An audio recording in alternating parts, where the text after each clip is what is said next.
Ne pas se battre sur les prix, mais sur la valeur.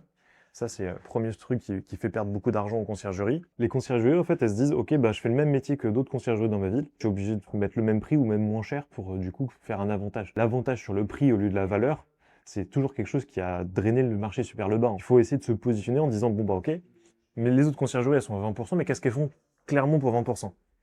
Est-ce que, par exemple, si il y a un problème de Wi-Fi à 23 heures, est-ce qu'elle va te facturer 100 € pour un déplacement banal de Wi-Fi à 23 heures, ou est-ce que c'est inclus dans leur forfait? Ça, c'est important, parce que 100 €, c'est plusieurs dizaines de pourcents sur un mois, hein. Est-ce que, justement, tu vois, on parlait de carte G tout à l'heure, est-ce qu'elle a la main sur tes finances et du coup, elle se facture tout ce qu'elle veut? Ou est-ce que, du coup, justement, là, elle est aux frais réels, et donc, en fait, elle est obligée de te faire valider les dépenses qu'elle va amener à te facturer?